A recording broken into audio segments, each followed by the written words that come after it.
वैष्णवेभ्यो नमो नमः। जय श्री कृष्ण चैतन्य प्रभु नित्यानंद श्री हरि गदाधर श्रीवासादि गौर भक्तवृंद। हरे Krishna Krishna Krishna Hare Hare Hare Ram Ram Ram Hare Hare. Hare Krishna, we have a Prabhupada quote. Even after trying our best, if we fail, Krishna will help us. Just like a child tries his best, but he falls down. The mother takes up and all right, come on, walk. Like that. Srila Prabhupada, Morning Walk, 1968. Hare Krishna. Hare Krishna, we have Sadhak Seva announcement text. Sadhak Seva means practical Seva opportunities to help each other in different situations like job searches, business referral, house search, finding loans officers, taxes help, legal help, health-related help, matrimony-related, and many other types of help. Sadhak Seva means we should not only help in motivating others for japa, but should also help in other practical ways. Everyone who is a member of Japa conference must also help everyone else in a more practical sense. Presently, please share your name and number to our everyday chant Harinam Japa or email to everydaychant@gmail.com. Thanks. Hare Krishna. Hare Krishna. Namaste Devya. Sushagatam. Bhaktaganam. Kripya Taunam Vasanagrinam. Vaditum. Hare Krishna Mataji and Hare Krishna to all the devotees. This is Surrender from Maryland. Hare Krishna. हरे कृष्णा. गुरु महाराज की जय. प्रभुपाद की जय. धन्यवाद प्रभु जी. हरे कृष्णा.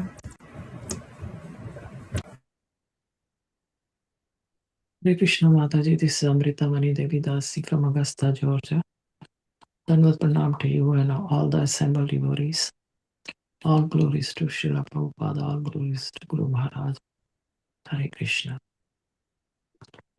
हरे कृष्णा. गुरु महाराज की जय. प्रभुपाद की जय. धन्यवाद माता जी. हरे कृष्णा. हरे कृष्णा. सुमति माताजी, दंडवत प्रणामः. सुप्रभातम. मम नाम प्रेमनंदिनी देवीदासी. अहम वर्जीनिया राज्यस्य एश्पन् नगरात् अस्मिन् सम्मेलने सम्मिलिते अस्मि. अस्मिन् सम्मेलने सर्वेभ्यः मम दंडवत प्रणामः. हरे कृष्णा. गुरु महाराज की जय. प्रभुपाद की जय. धन्यवाद माता जी. हरे Krishna. Hare Krishna Mataji and Hare Krishna to all devotees. This is Malini from Ashburn, Virginia. Hare Krishna, Hare Krishna, Hare Krishna. हरे कृष्णा. गुरु महाराज की जय. प्रभुपाद की जय. धन्यवाद माता जी. हरे Krishna.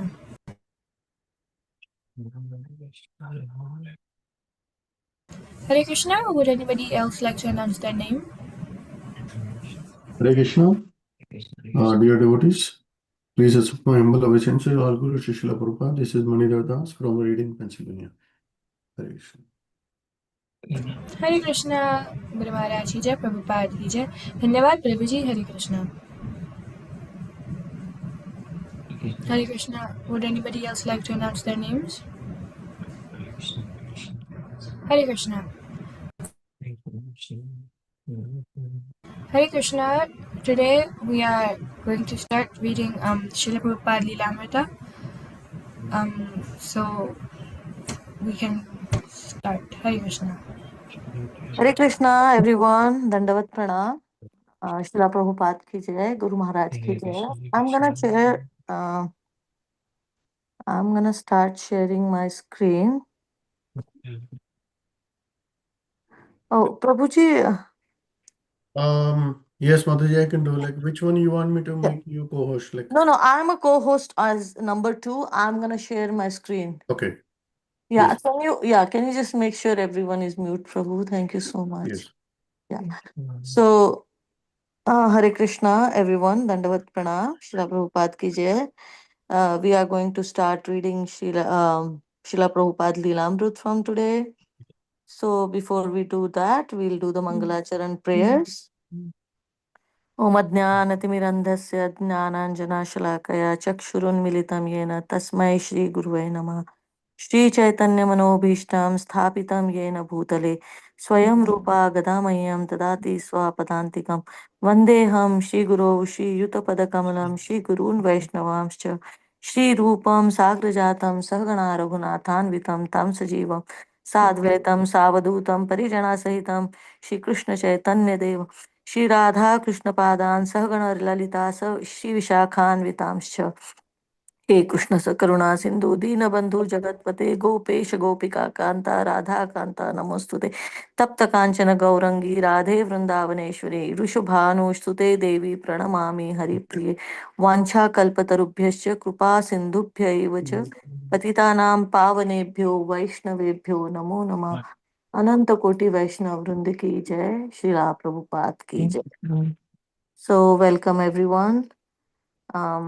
Today we are going to start reading Srila Prabhupada Lilamrita, which is a wonderful biography of His Divine Grace A.C. Bhaktivedanta Swami, our Srila Prabhupada, our founding Acharya of International Society for Krishna Consciousness.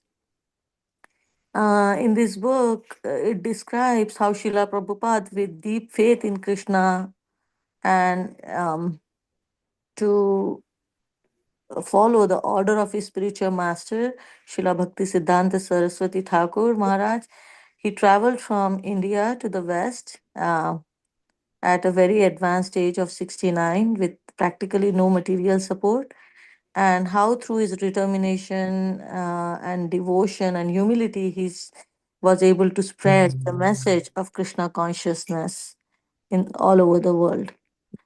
And we are going to hear about his life of a pure devotee. And when we do that, our own faith is going to become stronger while we travel through the pastimes and struggles of Srila Prabhupada. It's going to teach us, and yeah, it's going to teach us the dedication, surrender, and compassion for all living beings. So we are about to hear these wonderful narrations, and let us try to listen with open hearts and gratitude, remembering that these are not just any historical events, but the spiritual inspirations that are meant to guide us in our own life. With that mood, let's start reading. I have my screen up. I'm sure everyone is able to see it. And we are going to start from introduction. If you want to pull up your own screen, Mataji had shared, so you could do that too. What we'll do is each one of us will read 5 paragraphs, and we will take breaks in between. And Shamrasika Mataji, I'm not sure if she is on call, but if Mataji is not there, Manidhar Prabhu, could you please keep an eye and just roll this and like call out to next person to read. Okay, sure, Mataji. The flow will stay there. So I'll start reading, and then you can just lead it. Thank you, Prabhuji. No, you can start, Mataji. Please. Okay, Prabhu. From childhood, Srila Prabhupada worshipped Lord Krishna, understanding him to be the Supreme Personality of Godhead, the source of all existence, and beginning at age 22, after his first meeting with his spiritual master, Srila Bhakti Siddhanta Saraswati Thakur, Srila Prabhupada became more and more active in spreading the teachings of Lord Krishna. In Srila Prabhupada Lilamrita, Volume 1, we'll see Srila Prabhupada struggling alone to publish Back to Godhead magazine, personally typing, editing, visiting the printer, and then distributing the copies on the streets of New Delhi. Working alone in Jhansi, India, Prabhupada gathered a few part time followers to create the League of Devotees, an early attempt to enact his vision of introducing people from all nations, races, and levels of society to Krishna, the Supreme Personality of Godhead. Srila Prabhupada was still alone as he arrived in America in 1965, but he was filled with faith in Krishna and determination to establish Krishna consciousness in the West, and thus fulfill the desire of his spiritual master and the prediction of the scriptures and previous saints. Young men and women on New York's Lower East Side joined, attracted not to so much to Vedic culture as to Swamiji and his chanting of Hare Krishna. Thus, beginning from a small storefront, Srila Prabhupada introduced the Hare Krishna movement to America. We follow Srila Prabhupada to San Francisco at Ashbury during the hippie heyday of 1967 as he establishes his Krishna consciousness movement there. just as he had done in New York City. Then, in May of 67, he appeared to suffer a heart attack and retired to India to recuperate. It became even clearer that the Krishna consciousness movement, its life, and its growth depended entirely upon him. Although a dozen sincere workers were dedicated to his service, they felt helpless and incompetent to do any missionary work or even to maintain their own spiritual vows to abstain from illicit sex, meat eating, intoxication, and gambling, unless he were personally present to lead them. In December 1967, Srila Prabhupada returned to America and his young spiritual family. Go ahead, Prabhuji.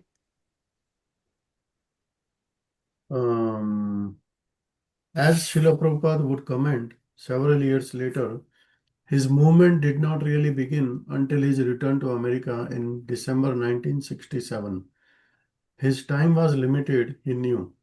The heart attack had proven that. Now, in whatever times was left, he had to accomplish his mission.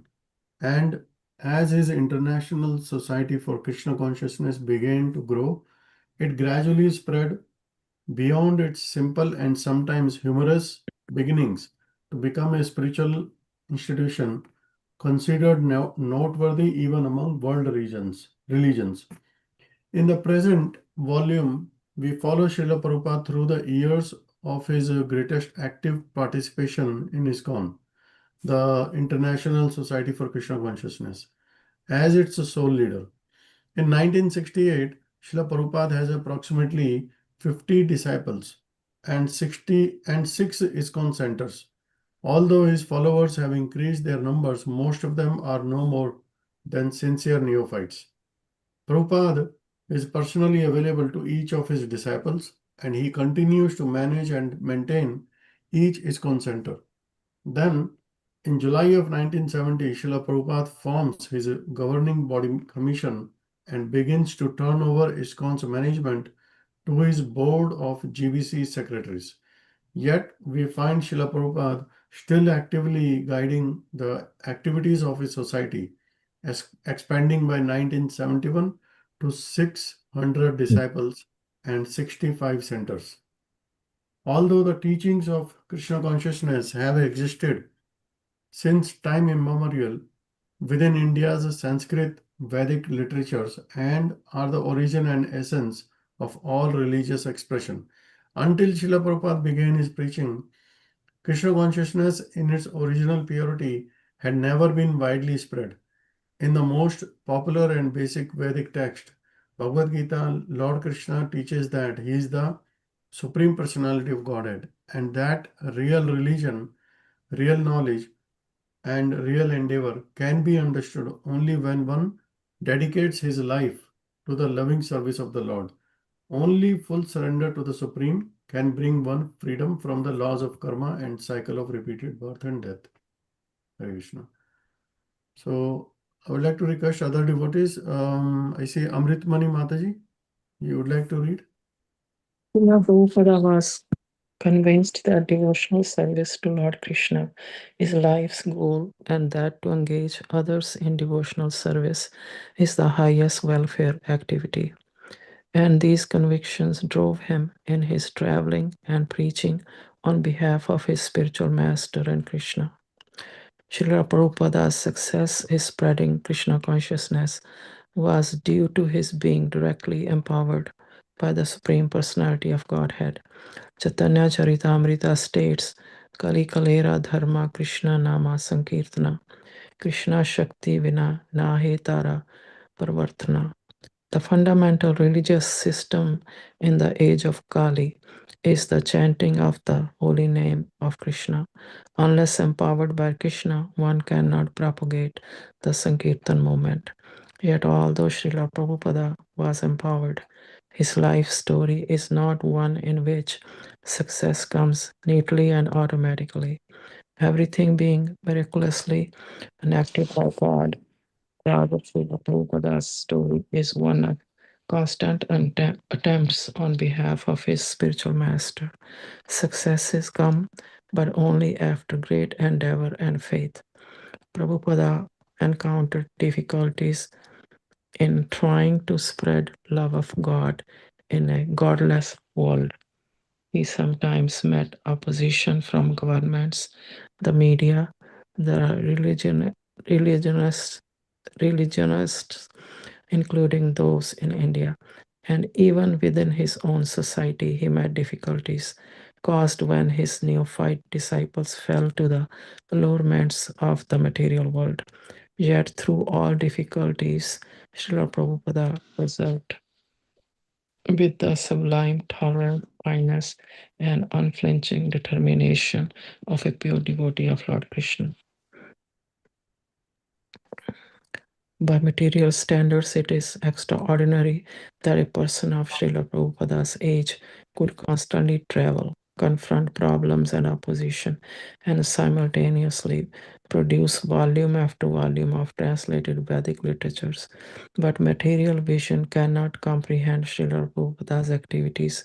He was truly a Mahatma, as described by Krishna in Bhagavad Gita. The Mahatmas are always working under the direction of my internal energy in spreading Krishna consciousness. Srila Prabhupada was far from merely a religious zealot trying to increase a sect. His writing, traveling, and preaching were done in pure devotion to Lord Krishna and were therefore transcendental. It was Krishna himself Srila Prabhupada saw who was bringing the results.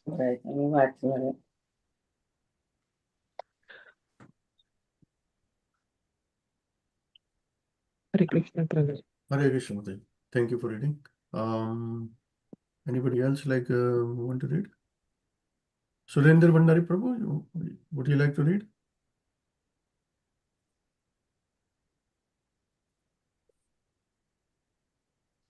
Okay. Hare Krishna. Sumati Mataji? Actually, if I Can, if yeah, go ahead, I Mataji. will start driving soon, so you Okay. think I can read? Yes, Mataji. This is You can go ahead. Desai. Yeah. Yeah. Let me read. Sure. Lord Chaitanya has stated, "Prithvitve ache yata nagaradi grama sarvatra prachara haibe mora nama." In every town and village, the chanting of my name will be heard. These words, directly spoken by Lord Chaitanya, are certainly true. The Lord's prediction must come to pass. Many Gaudiya Vaishnavas, however, even as recently as the disciples of Bhaktivedanta Saraswati, Bhakti Siddhanta. consider Bhakti Siddhanta Saraswati considered the Lord's prediction problematic. The name of Lord Chaitanya in every town and village, should this be taken allegorically? Certainly, the Americans, the Europeans, the Africans, the Polynesians, the Mongolians, the uncultured Mlechas outside of India could never become Vaishnavas. Thus, Lord Chaitanya's words had seemed an enigmatic topic of speculation. Srila Prabhupada, however, was under orders from his spiritual master. Srila Bhakti Siddhanta Saraswati, to preach Krishna consciousness beyond India. And alone in 1965, he took the great step and left India, crossed the Atlantic, and began the International Society for Krishna Consciousness in New York City. Although some of Prabhupada's god brothers had gone to England some 30 years before, they had failed to establish anything and had even concluded that to give Krishna consciousness to the Western people was not possible. But Srila Prabhupada, fulfilling Lord Chaitanya's prediction, traveled and employed his disciples in traveling to open centers in New York City, San Francisco, Los Angeles, Boston, Montreal, Buffalo, Seattle. He also sent his disciples abroad to London and other countries, and they succeeded where Prabhupada's godbrothers had failed. As the present volume explains, Srila Prabhupada traveled not only to enlist new devotees and establish Krishna consciousness in new places around the world, but also to maintain what he had already begun. Had he not continued to travel to each temple, instructing his disciples, observing their progress, correcting their mistakes, raising the standard of their Krishna consciousness, the devotees would not have been able to continue. Repeatedly, Prabhupada had to go around the world. Srila Prabhupada, by his faith in Krishna, by his selfless dedication to the order of his spiritual master, and by the blessings of Lord Chaitanya, did what no one else could have done. As Chaitanya Charitamrita states, Krishna Shakti Vinanaheta Atara Pravartana. Only one empowered by Lord Krishna can actually spread the chanting of Hare Krishna around the world. This volume is an account of years of struggle and ultimate fulfillment in Srila Prabhupada's life. And I invite the reader to relish them. Here is the rags to riches story of one who started alone with nothing, but whose movement, writing, and personal life created an astounding and permanent impression on the world. By following Srila Prabhupada through these times, we gain an understanding of his exalted and humble life. I'm unable to describe Srila Prabhupada fully. I have therefore composed an invocation praying that I be permitted to tell this story purely from the transcendental viewpoint. Otherwise, it would be ruined and incomprehensible. When properly told, the life of the pure devotee brings the greatest joy and benefit to the hearers. Hare Krishna. Yeah, so can someone tell me who is the author of this book? Like, who has actually written this biography of Srila Prabhupada? Any idea? Before we move on, it's very important because we are reading something that this person, this devotee Yeah, had. it's The written by writer is Satsuru Satsuru. Maharaj. Swarup Das Goswami Maharaj, yes, and he was personally serving Srila Prabhupada. So, I have a question, Mataji. I have a book and it started different than what's on the tablet over here. yes, because that is the condensed version, Mataji. Oh, What you have, okay. with Srila Prabhupada's picture on the front page, right? On the Yes, cover, yes. cover, yeah, that's the condensed version. It is very much similar, like it is similar to what is there in this like big version, but these are like 4 or 5 books. Like it's a big 2 volume. What we are reading. Right, right. So the content is same, but that is Okay. kind of a summary, and this is a elaborated version of that. Yes, yes. The book is heavy. Yeah. Anything else? Any other questions? So this is a wonderful journey that we are starting today. And I'm telling you, you would not want to stop. Every time we start reading, you would want this class to go on because that's Prabhupada's life. Every single word, every single sentence, every single narration is just gonna, just you will immerse in it. So, ready to move on? Let's look at, I think invocation. We can, okay, let's read invocation because, Maharaj is stressing on that. So, all right, who is going next, Prabhuji? Malini Mataji, would you Yeah, like to go sure. next? Yes, Sure. please. Invocation. According to Krishnadasa Kaviraja, an invocation involves offering obeisances, defining the objective, and bestowing benedictions. I offer my respectful obeisances to my eternal spiritual master, His Divine Grace, A.C. Bhaktivedanta Swami Prabhupada, whose service is my life and soul.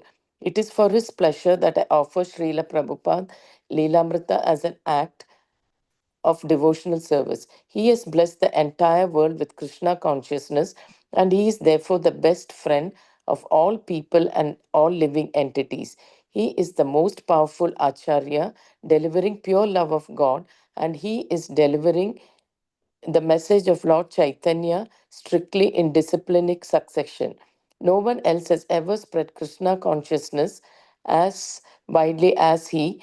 I am praying that he will allow me to surmount the difficulties involved in presenting his biography and that he will be pleased with the results.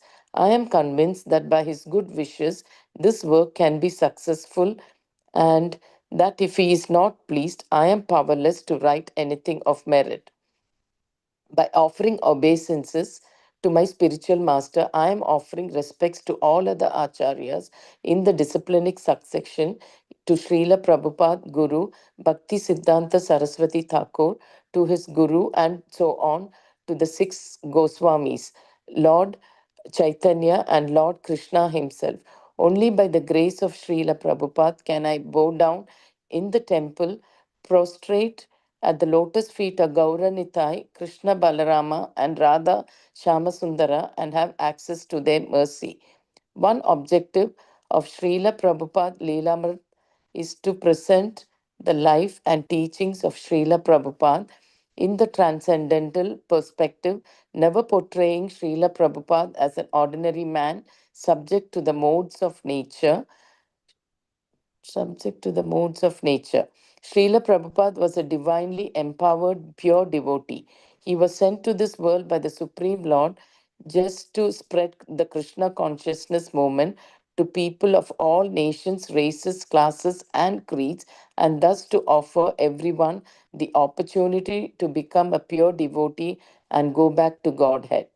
And another objective of this work is to attract the leaders and influential members of society to appreciate and love Srila Prabhupada. This biography must be honest, factual, and correct in transcendental knowledge, and it must captivate and please the reader. Srila Prabhupada Leelamrit must enlighten and please and also move the reader to inquire into writings of Srila Prabhupada.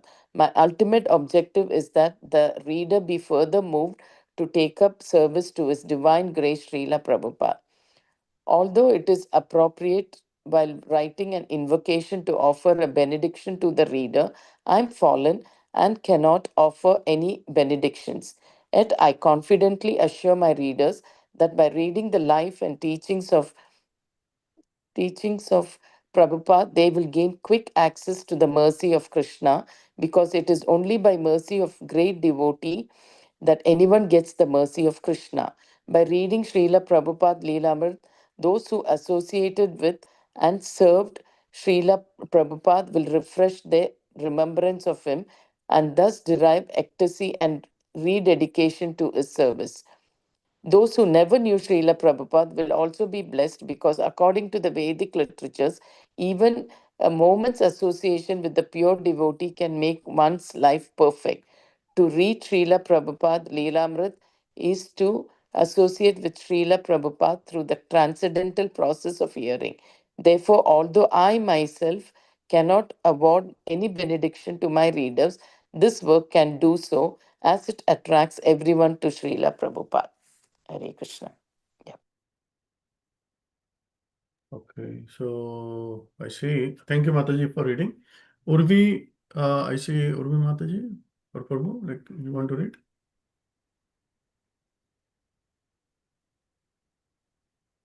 I see Shamarishika Mataji, would you like to read? Yes, Prabhu. Hare Krishna, Dhanavad Pranam. Jai Shri Prabhupada, Jai Guru Maharaj. Okay.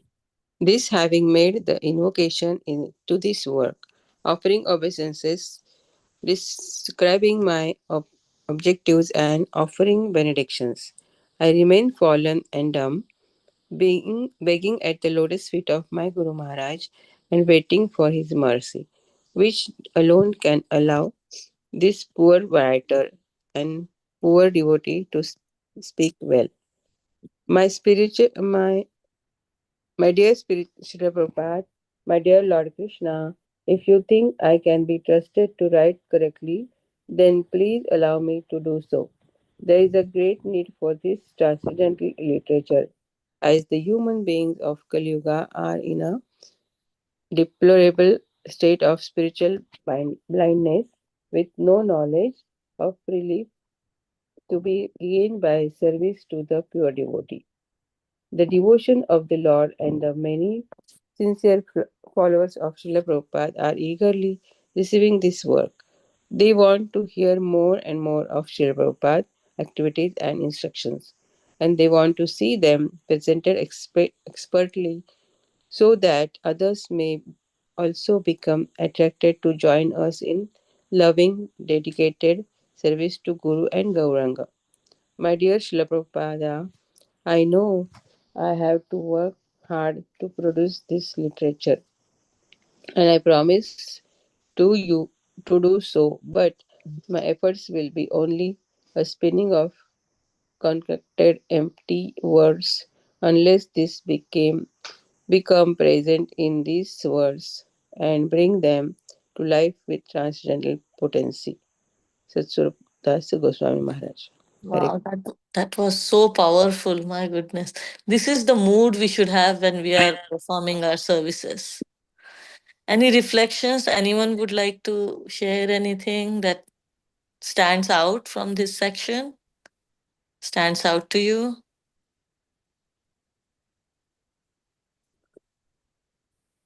Okay, we'll move on. The one thing I like here, one line is it's very important. Like, I'll go back, Prabhu, one sec. Let me go back. no, it's okay. It's okay? All right. Yeah. There was a line when it says, Srila Prabhupada, they will gain quick access to the mercy of Krishna, because it is only by the mercy of a great devotee that anyone gets the mercy of Krishna. So that's Right. very important. Like, we are like Kripa Siddha, like, if we get the mercy of the devotees, then we can progress very quickly. Yes, Prabhu. And his mood, he is like in such a surrendered mood, and there is nothing that he wants like out of this. Yeah. Right? So selfless service to Srila Prabhupada, and that's why when we read Lilamrita, we are just immersed in it, and we can actually feel associate like it feels like we are around Prabhupada. We Yes, can Mataji. feel it. Like Yeah, it's a sometimes we can picturize it and we think that we are there and yeah, all the events are happening right in front of us. yeah. You know, This is it's so such an beautifully amazing described. work, Yeah. like amazing. Yeah, very powerful. Prabhu, I think Sumati is also there. Sumati Mataji. Yeah, I don't know if she wants to read. If you could check that. Yeah. Yes, Mata. Okay. Yeah. Yes, Please go ahead. Mataji. Can I? Please go ahead, Mataji. Thank you, Mataji.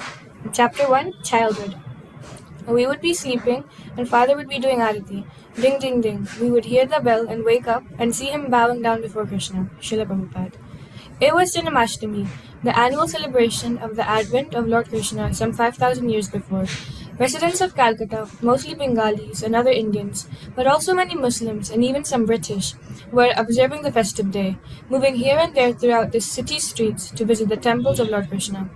Devout Vaishnavas, fasting until midnight, chanted Hare Krishna and heard about the birth and activities of Lord Krishna from Srimad Bhagavatam. They continued fasting, chanting, and worshipping throughout the night. The next day, September 1st, 1896, in a little house in the Tollygunge suburb of Calcutta, a male child was born. Since he was born on Nandotsav, the day Krishna's father, Nanda Maharaj, had observed a festival in honor of Krishna's birth, the boy's uncle called him Nandulal. But his father, God Mohan De, and his mother, Rajani, named him Abhay Charan, one who is fearless, having taken shelter at Lord Krishna's lotus feet. In accordance with Bengali tradition, the mother had gone to the home of her parents for the delivery, and so it was that on the bank of the Adi Ganga, a few miles from his father's home, in a small two-room, mud-walled house with a tiled roof underneath a jackfruit tree, Abhay Charan was born. A few days later, Abhay returned with his parents to their home at 151 Harrison Road. An astrologer did a horoscope for the child, and the family was made jubilant by the auspicious reading. The astrologer made a specific prediction. When this child reached the age of 70, he would cross the ocean, become a great exponent of religion, and open 108 temples. Abhay Charan De was born into an India dominated by Victorian imperialism. Calcutta was the capital of India, the seat of the Viceroy, the Earl of Elgin and Kincardine, and the second city of the British Empire. Europeans and Indians lived separately, although in business and education they intermingled. The British lived mostly in central Calcutta, amidst their own theatres, racetracks, cricket fields, and fine European buildings. The Indians lived more in North Calcutta. Here the men dressed in dhotis and the women in saris, and while the remaining loyal to the British crown followed their traditional religion and culture. Abhay's home at 151 Harrison Road was in the Indian section of North Calcutta. Abhay's father, Gauramohan De, was a cloth merchant of moderate income and belonged to the aristocratic Suvarnavanik merchant community. He was related, however, to the wealthy Mullik family, which for hundreds of years had traded in gold and salt with the British. Originally, the Mulliks had been members of the De family, a Gotra lineage that traces back to the ancient sage Gautama, but during the Mughal period of pre-British India, a Muslim ruler had conferred the title Mullik, lord, on a wealthy, influential branch of the De's. Then, several generations later, a daughter of the De's had married into the Mullik family, and the two families had remained close ever since. An entire block of properties on either side of Harrison Road belonged to Lokanath Mullik, and Gaur Mohan and his family lived in a few rooms of a three-story building within the Mullik properties. Across the street from the day's residence was a Radha Govinda temple, where for the past 150 years the Mulliks had maintained worship of the deity of Radha and Krishna. Various shops on the Mullik properties provided income for the deities and for the priests conducting the worship. Every morning before breakfast, the Mullik family members would visit the temple to see the deity of Radha Govinda. They would offer cooked rice, kachoris, and vegetables on a large platter and would then distribute the prasadam to the deity's morning visitors from the neighborhood. Among the daily visitors was Abhaycharan, accompanying his mother, father, or servant. Srila Prabhupada. I used to ride on the same perambulator with Siddheshwar Mullik. He used to call me Moti, Pearl, and his nickname was Subiri. And the servant pushed us together. If one day this friend did not see me, he would become mad. He would not go in the perambulator without me. We would not separate even for a moment.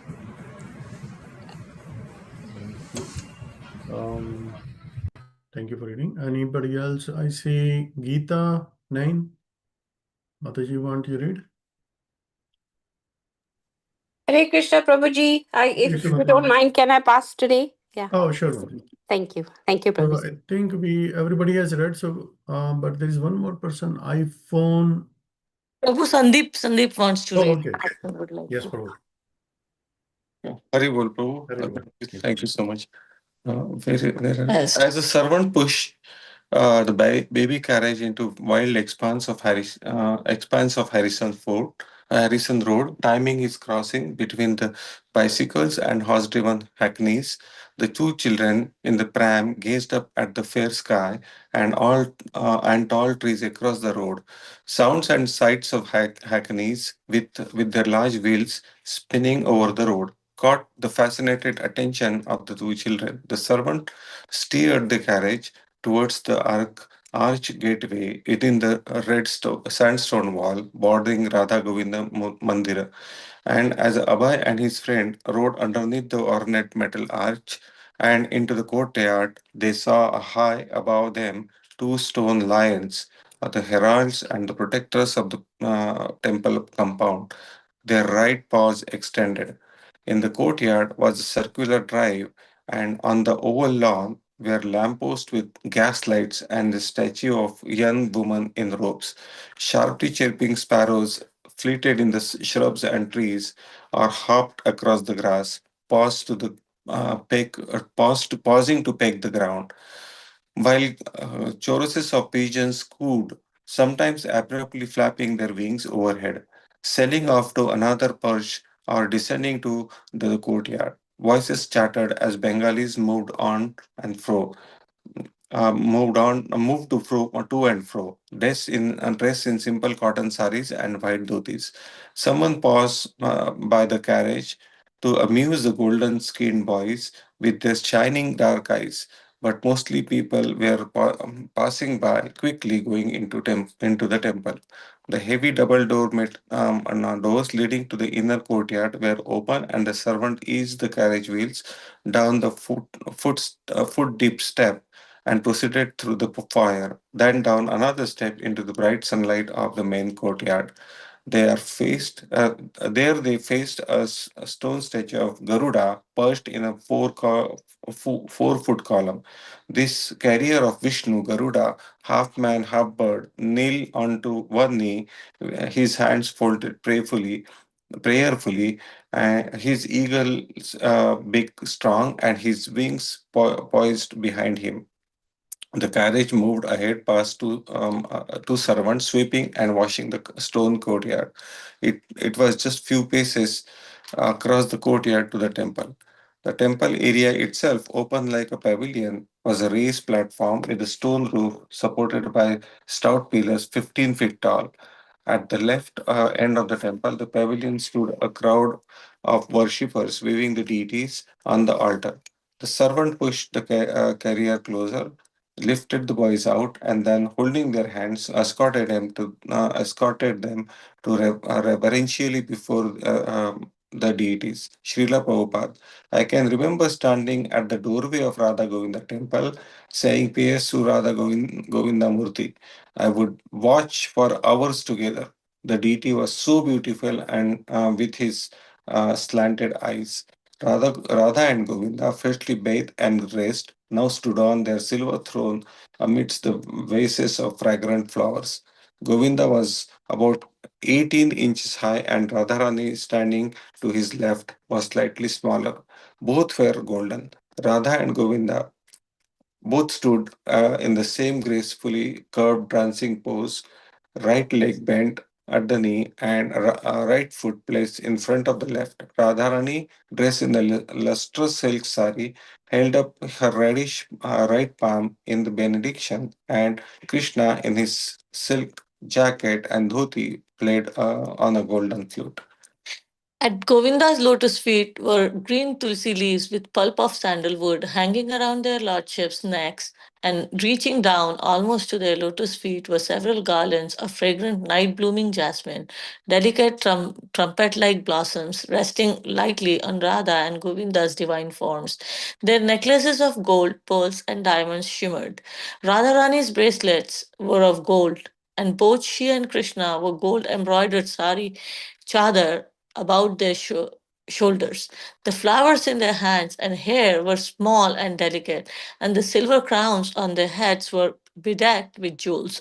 Radha and Krishna were slightly smiling, beautifully dressed, dancing on their silver throne beneath a silver canopy and surrounded by flowers. To Abhay, they appeared most attractive. Life outside on Harrison Road and beyond was forgotten. In the courtyard, the birds went on chirping and visitors came and went. But Abhay stood silently, absorbed in seeing the beautiful forms of Krishna and Radharani, the Supreme Lord and his eternal concert. Then the kirtan began. Devotees chanting and playing on drums and kartals. Abhay and his friend kept watching as the pujaris offered incense, its curling smoke hanging in the air, then a flaming lamp, a conch shell, a handkerchief, flowers, a whisk, and a peacock fan. Finally, the pujari blew the conch shell loudly and the arti ceremony was over. When Abhay was 1.5 years old, he fell ill with typhoid. The family physician, Dr. Bose, prescribed chicken broth. No, Gaurmohan protested. I cannot allow it. Yes, otherwise he'll die. But we are not meat eaters, Gaurmohan pleaded. We cannot prepare chicken in our kitchen. Don't mind, Dr. Bose said. I shall prepare it at my house and bring it in a jar. And you simply. Gaurmohan assented. If it is necessary for my son to live, so the doctor came with his chicken broth and offered it to Abhay, who immediately began to vomit. All right, the doctor admitted. Never mind, this is no good. Gormohan then threw the chicken broth away, and Abhay gradually recovered from typhoid without having to eat meat. On the roof of Abhay's material grandmother's house was a little garden with flowers, greenery, and trees, along with the other grandchildren. 2-year-old Abhay took pleasure in watering the plants with a sprinkling can, but his particular tendency was to sit alone amongst the plants. He would find a nice bush and make a sitting place. Go ahead, Prabhu. Hare Krishna. I see like a few more devotees joined. Oh, okay. Nikunjanas Prabhu, would you like to read? Yes, sir. Hare Krishna. In 1900, when Abhay was One day. On the top. One day. why I'm not seeing 1 minute. Okay, I got it. Yeah, I just folded it horizontally. Yeah, one day when Abhay was 3, he narrowly escaped a fatal burning. He was playing with matches in front of his house when he caught his cloth on fire. Suddenly, a man appeared and put the fire out. Abhay was saved, though he retained a small scar on his leg. In 1900, when Abhay was 4, a vehement plague hit Calcutta. Dozens of people died every day, and thousands evacuated the city.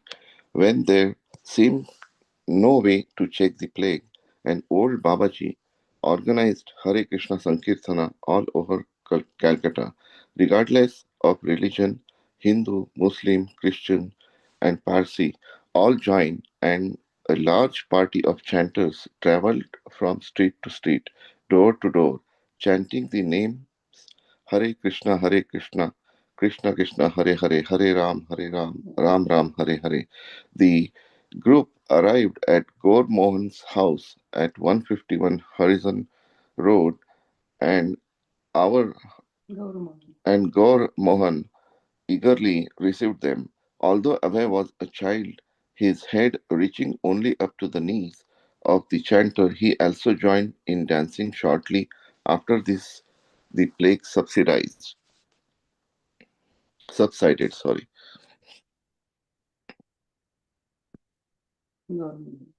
Gormon was a pure Vaishnava. He raised his son to be Krishna conscious.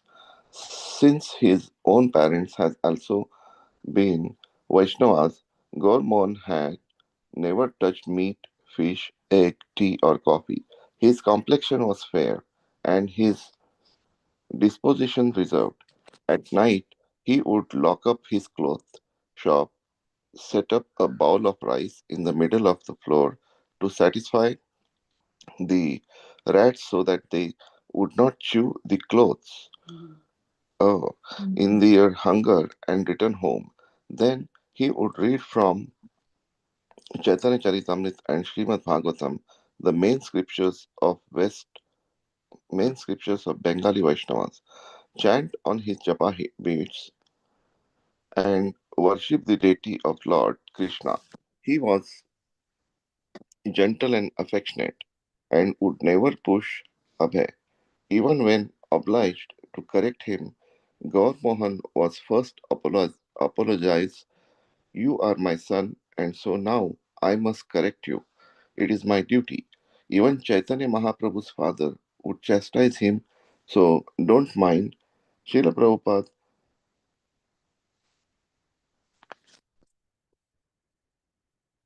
my, my income was no more than 250 rupees, but there was no questions of need.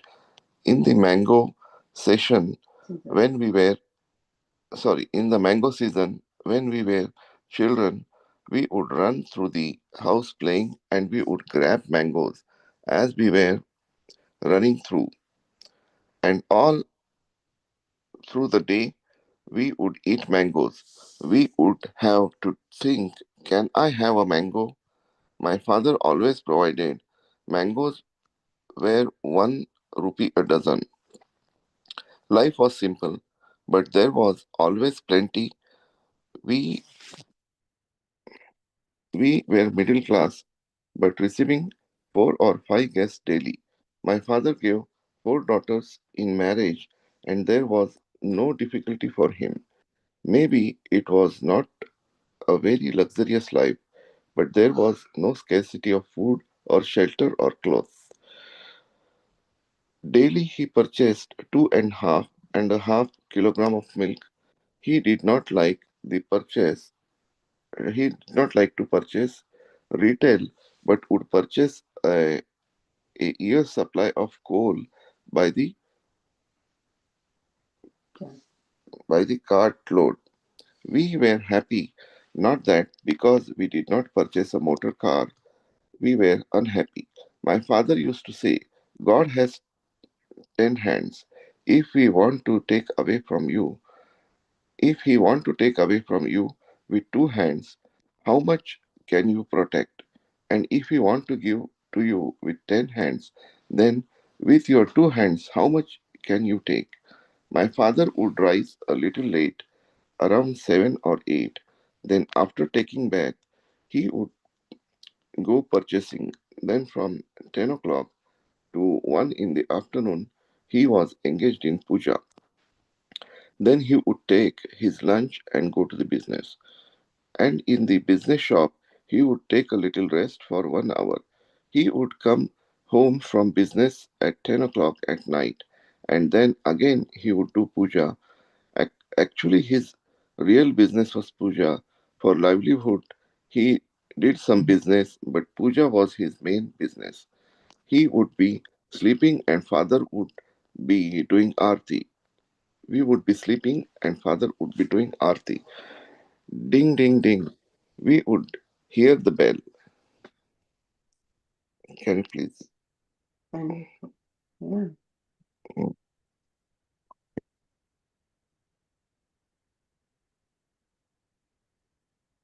We would hear the bell.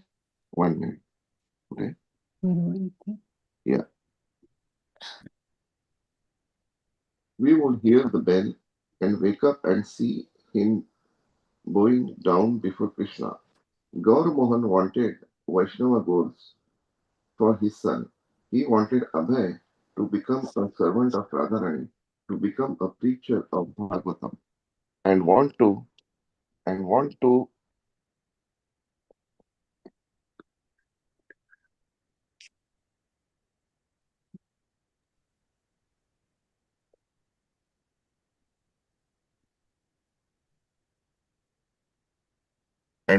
and to learn the devotional art of playing mridanga. He regularly received sadhus in his home, and he would always ask them, "Please bless my son, so that Srimati Radharani may be pleased with him and grant him her blessings." Enjoying each other's company, father and son used to walk as far as 10 miles, saving the 5 paisa tram fare. On the beach, they would used to see a yogi for who for years had sat in one spot without moving. One day the yogi's son was sitting there and people had gathered around. The son was taking over his father's sitting place. Gaur Mohan gave the yogis a donation and asked their blessings for his son.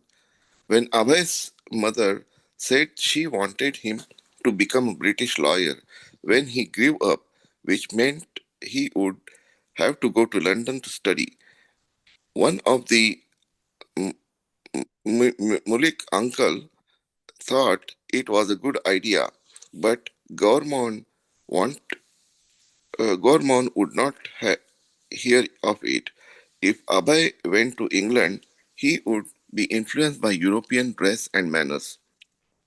He will learn drinking and woman hunting. Gormon objected, "I do not want this money, or not want his money." From the beginning of Abhay's life, Gormon has introduced his plan. He had hired a professional mridanga player to teach Abhay the standard rhythm for accompanying Kirtana. Rajani had been skeptical. What is the purpose of teaching such a young child to play the mridanga? It is not important. But Gaur Mohan had his dream of a son who would grow up singing bhajanas, playing mridanga, and speaking on Srimad Bhagavatam. When Abhay sat to the place, mridanga even with his left and right arms extended he could, as far as he could, his small hands would barely reach the drum heads at at the opposite ends of the drum.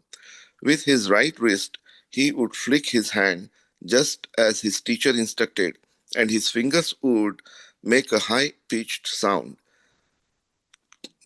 Tine ti tine to tin tine to. And then he would strike the left drum head with his open left hand, boom, boom. With practice and age, he was gradually learning the basic rhythms, and Gaur Mohan booked on with pleasure. Abhay was Hare Krishna. Abhay was an acknowledged per child of both his parents. In addition to his childhood, one minute, Mataji. Names Moti, Nandadulal, Nandu, and Kocha. His grandmother called him Kasuri Methi. Kachuri Mukhi. Kachuri Mukhi. Because of his fondness of kachuri, spicy vegetable stuffed fried pastries popular in Bengal. Both his grandmother and mother would give him kachoris, which he kept in the many pockets of his little waist. He likes to watch the vendors cooking on the busy roadside and accept kachoris from them and from the neighbors until all the inside and outside pockets of his waist were filled. Sometimes, when Abhay demanded that his mother make him kachoris, he would refuse. She would refuse. Once she even sent him to bed. When Gaur Mohan came home and asked, "Where's Abhay?" Rajni explained how he had been too demanding and she had sent him to bed without kachoris. "No, we should make them for him," his father replied. And he woke Abhay and personally cooked puris and kachoris for him. Gaur Mohan was always lenient with Abhay and careful to see that his son got whatever he wanted. When Gaur Mohan returned home at night, it was his it was his practice to take a little bit of rice, and Abhay would also sometimes sit with his father eating puff rice. Once at a cost of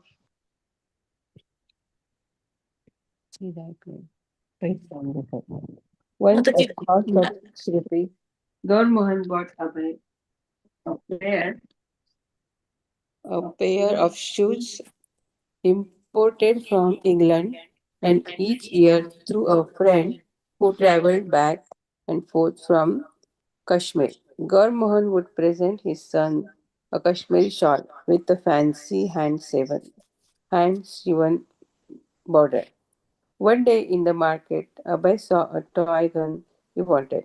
His father said no, and Abhay started to cry. All right, Gaur Mohan said, and he bought the gun. Then Abhay wanted another gun. "You already have one," his father said. "Why do you want another one?" "One for each hand." Abhay cried, and he lay down in the street, kicking his feet. When Gaur Mohan agreed to get the gun, Abhay was pacified. Abhay's mother, Rajni, was 30-year-old when he was born. Like her husband, she came from a long established Gaudiya Vaishnava family. She was darker skinned than her husband, and whereas his disposition was cool, her hers tended to be fiery. Right. Abhay saw his mother and father living together peacefully. No deep material conflict or complicated dissatisfaction ever threatened home. Rajni was chaste and religious minded, a model housewife in the traditional Vedic sense, dedicated to caring her husband and children. Abhay observed his mother's simple and touching attempts to ensure, by prayers, by vows, even by rituals, that he continued to live. Whenever he was to go out, even to play, his mother, after dressing him, would put a drop of saliva on her finger and touch it to his forehead. Abhay never knew the significance of this act, but because she was his mother, he stood submissively like a dog with its master while she did it. Hare Krishna. Yeah, so I think um, we'll take a pause. Anyone would like to share any reflections or anything that stood out to you? Hare Krishna Mataji, please accept my humble obeisances on Vishnu Srila Prabhupada and Guru Maharaj. Hare Krishna. Yeah. Once, thanks for like Shamarasika and you and Manindra Prabhu started this initiative. It is a very really wonderful and nectarian, enlightening way of understanding the teaching of Srila Prabhupada. Only one thing I would like to mention, what I was just speaking to Shamarasika. Actually, we at this age, like our time, we were able to associate with our Guru Maharaj or many other Guru Maharajas, other senior disciples, but we did not get an opportunity to associate with Prabhupada. But when I started hearing today morning when the reading started, then I got a feeling that, this is the way, it will make us to associate with Prabhupada directly. Thank you so much, Mataji. This was a very, really wonderful initiative. Hare Krishna. Yeah, Hare Krishna Prabhu. This is all glories to Ananda Mataji. She inspired us to start reading it on another group. And when we started reading, I was like, and I have read this larger version twice. And Mataji said we should read the smaller condensed version. So we started that, and it again kind of ignited that desire to, read this big version. So yeah, all glories to all the senior devotees who are always inspiring us. Thank you, Prabhuji. Yes, Mataji, we'll do in the same way. Thank you, Mataji. Hare Krishna. Hare Krishna. Any other inspirations? Any other thing that stood out to anyone? Yeah, one thing, Mataji, I would like to highlight from the last quote what we read, uh, uh, Prabhupada's father, he made sure that Prabhupada was able to play mridanga, was able to sing bhajanas, was able to do kirtan. His objective was not only for that moment, but Prabhupada's father had a very long-term vision, which we have already seen, like Prabhupada has come up to what level. So this can be one small teaching for everyone, to the new couples, especially where they have a small kids, and they grow them. These music instruments, forget about the chanting, but at the first instance, if you make sure that kids are playing the music instruments, because of the attraction of the musical instruments, they come to the temple or they try to learn this. Then slowly Hare Krishna Mahamantra. So this is the very good stepping stone, how to bring the kids into Krishna consciousness without forcing them, with their liking. So sometimes, like I remember, like we preach, to the new families, saying that, see your kids, they like the music instruments, why don't you? So this is one of the good example from this purport what we read. And yeah, I remember Manindra Prabhu's also son, he plays so nice mridanga. So, see, these things uh, comes from these teachings. So it is very useful. Hare Krishna. Yes, Prabhu. And for me, the section where Prabhupada's father, his lifestyle is described, like how he would get up. And for him, puja was his business and job was just something that was done on the sidelines. That's exactly my life.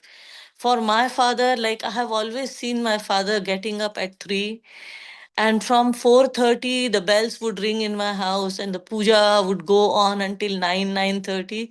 In the evening again he would come back around 5, from 5:30, 5:45, again puja until 9. Sometimes he would even come in the afternoon during lunchtime. He said, anyway, I don't want to eat lunch. So he would come and do puja for another 2 hours because he was a government employee and his job was not that intense. So he could come. But whenever I saw him, he was doing puja. I've never seen him watching TV, sitting just not doing anything, going out with friends, nothing, day in, day out in my house. And he would invite priests and they would come and do every 10, 15 days. There would be a group of priests, big group of priests coming and chanting Vedas and mantras and doing havan. So the life is spiritualized. Like as ideal parents, he gave us Krishna. Not that we are five siblings, not all of us are religious, but at least, whoever was inclined towards spirituality, those we picked up. So, but as a parent, I think it is our responsibility to give Krishna to our children. They pick up, they don't pick up, it's their journey. But I could relate to that, like how, blessed Prabhupada was to have such a nice family and such a nice father. So that was my connection. Anyone else would like to share anything that stood out to you? Hare Krishna Mataji, this is Arti Sardesai. I am only an entry level. I'm a neophyte. I just finished reading, in fact, Bhagavad Gita for the very first time only a few months ago. And I have been gathering information on Srila Prabhupada, sometimes on social media because I subscribe to ISKCONs, follow ISKCONs and all the Srila Prabhupada stories. But this was in fact a really good initiative, and I second that with uh, with all Prabhujis and Matajis. The thing that one thing that is striking is Srila Prabhupada almost thus far has lived a normal childhood, like, in a religious and spiritual family. So the spiritual and the religious teachings came from within the family. So that's a big lesson.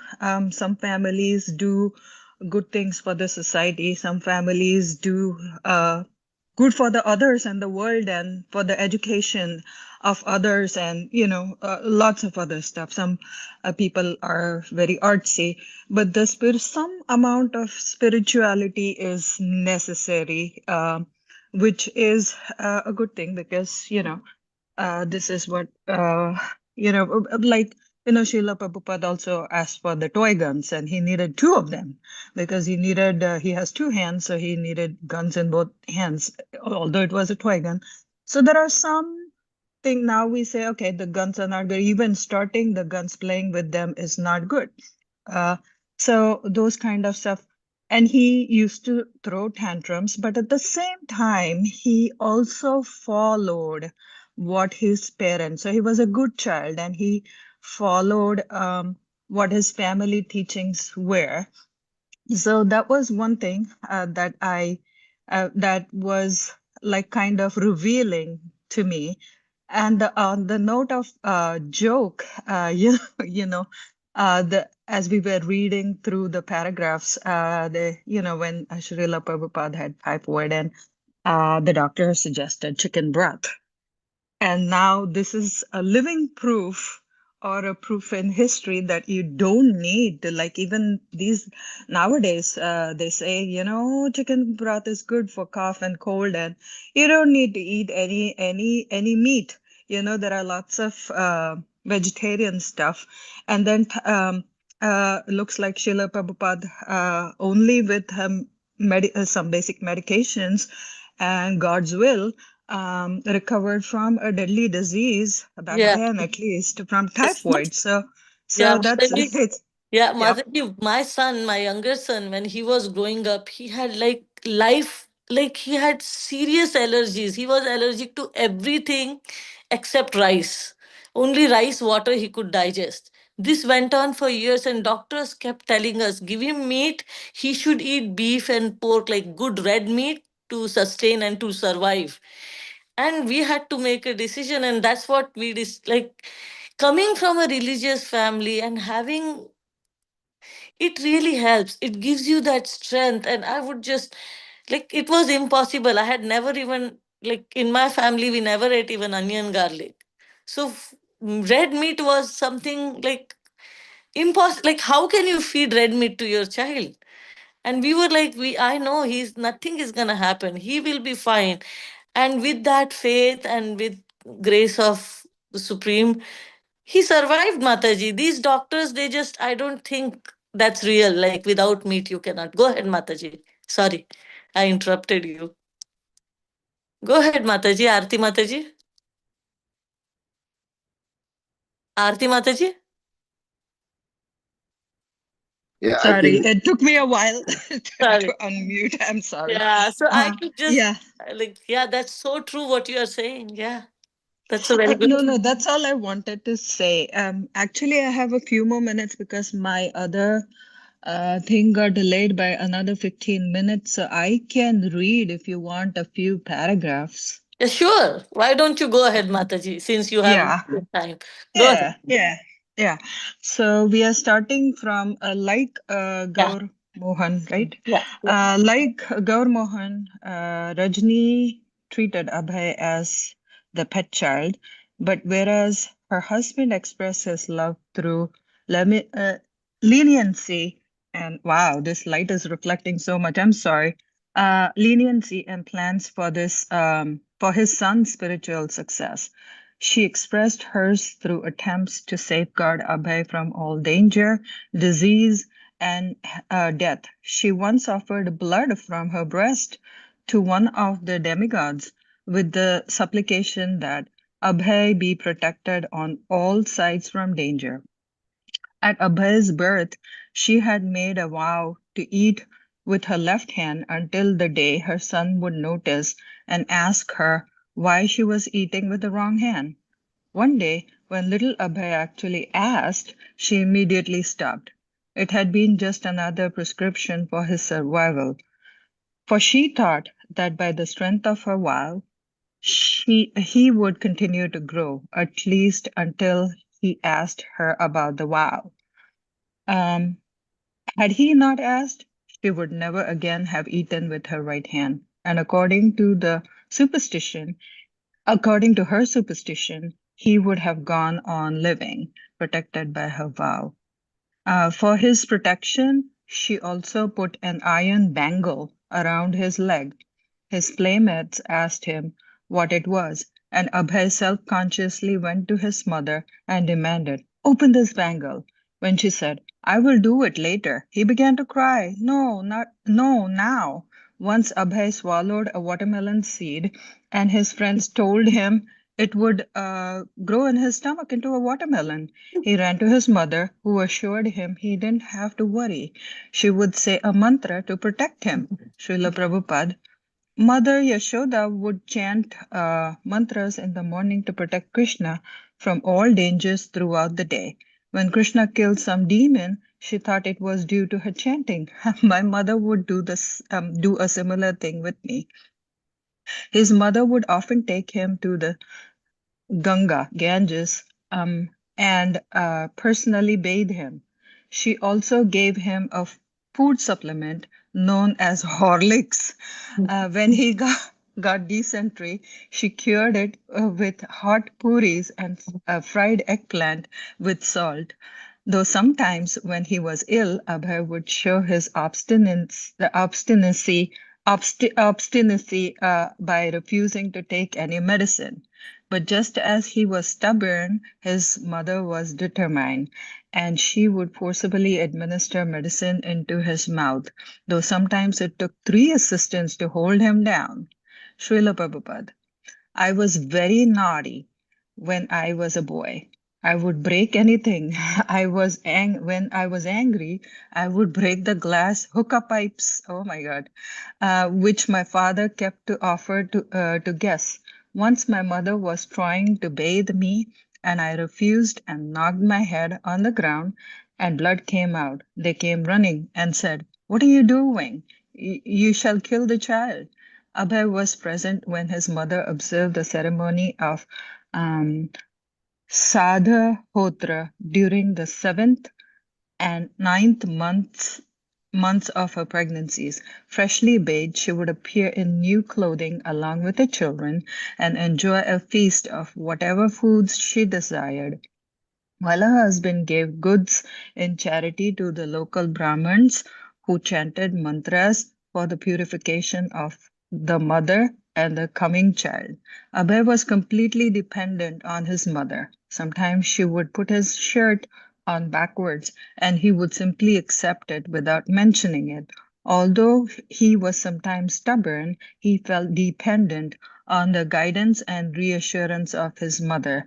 When he had to go to the privy, he would jump up and down beside her, holding her sari and saying, "Urine, mother, urine. Who is stopping you?" she would ask. "Yes, you can go." Only then, with her permission, you go. I'm sorry to laugh. Sometimes, in the intimacy of dependence, his mother became his foil. When he lost a baby tooth, and on her advice placed it under a pillow that night, the tooth vanished and some money appeared. Abhay gave the money to his mother for safekeeping, but later, when in their constant association she opposed him, he demanded, "I want my money back. I will go away from home. Now you give me my money back." Um, when This might be the last paragraph I'll read. Hare Krishna. When Rajni wanted her hair braided, she would regularly ask her daughters. But if Abhay was present, he would insist on braiding it himself and would create such a disturbance that they would give in to him. Once he painted the bottoms of his feet red, imitating the custom of women who painted their feet on festive occasions. His mother tried to dissuade him, saying it was not for children, but he insisted, "No, I must do it also." Hare Krishna. Hare Krishna. Anyone else would like to read, or everyone got a turn? Prabhu? Manidhar Prabhu?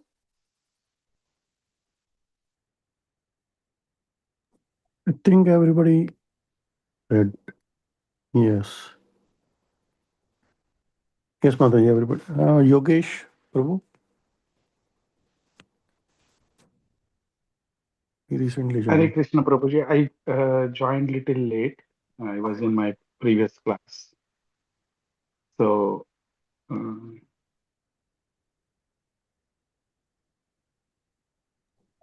yeah, actually, I don't know which page we are on. Prabhu, we are sharing screen. Sharing. So Abhay was willing. You can start from there. Okay. From the top. Yeah. Yeah, 1 second.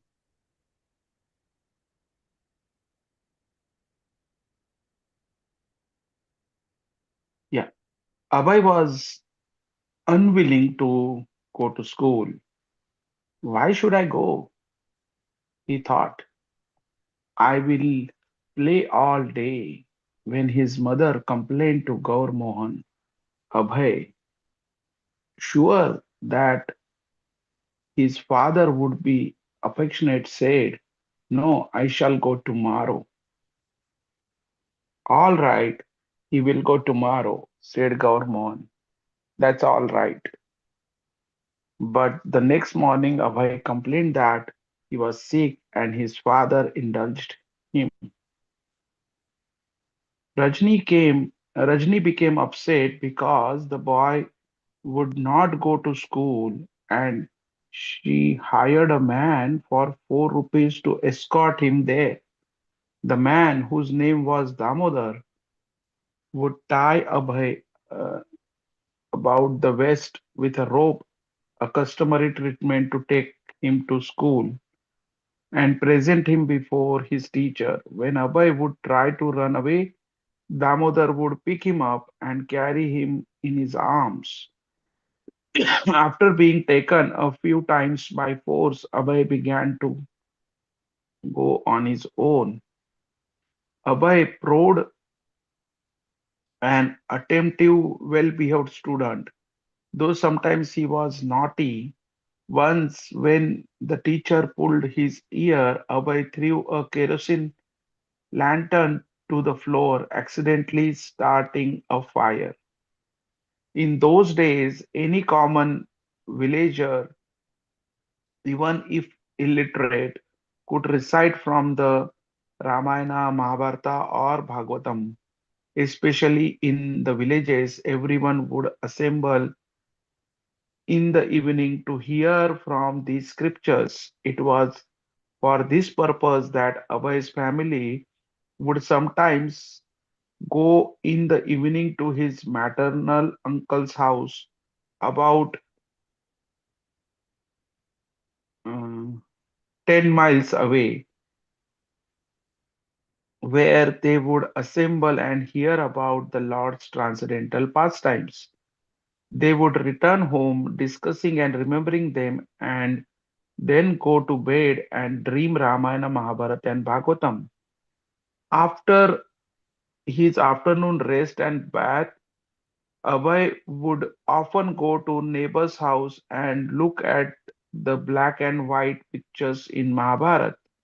His grandmother asked him daily to read Mahabharata from a vernacular edition. Thus, by looking at pictures and reading with his grandmother, Abhay imbibed Mahabharata.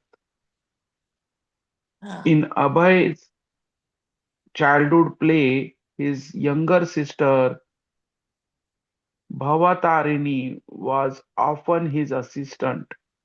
Together, they would go to see the Radha Govind deities in the Mulukis, Mulukis temple. In their play, whenever they encountered obstacle, they would pray to the god for help. Please, Krishna, help us fly this kite.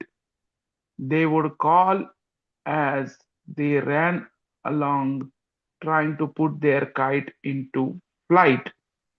Abhay's toys included two guns, a wind-up car, a cow that jumped when Abhay squeezed the rubber bulb attached, and a dog with a mechanism that made it dance. The toy dog was from Dr. Bose, a family physician who gave it to him when treating a minor wound on Abhay's side. Abhay sometimes liked to pretend that he was a doctor, and to his friend he would administer medicine, which was nothing more than dust. Hare Krishna. thank you so much, Prabhu. Thank you, everyone. Anyone would like to share any reflections? That kite story, Mataji, I remembered my childhood. We used to do the same. I used to do the same. At least I remember, like, every small thing, Krishna, like, uh, yeah, Hare Krishna. Anyone else? Any reflections before we end today's reading? Any? You have one? Yeah, I like one reflection. These Abhay's father would say, it's a very nice statement. The God has 10 hands. Even if he try to give with 10 hands, we can take only with our 2 hands. And whenever, if he wants to take away with 10 hands, we can hold only with 2 hands. It's really awesome. Yeah, nice. Yeah. We should write that down Yeah, somewhere. it's very nice. Hopefully, it will help us curb our ego.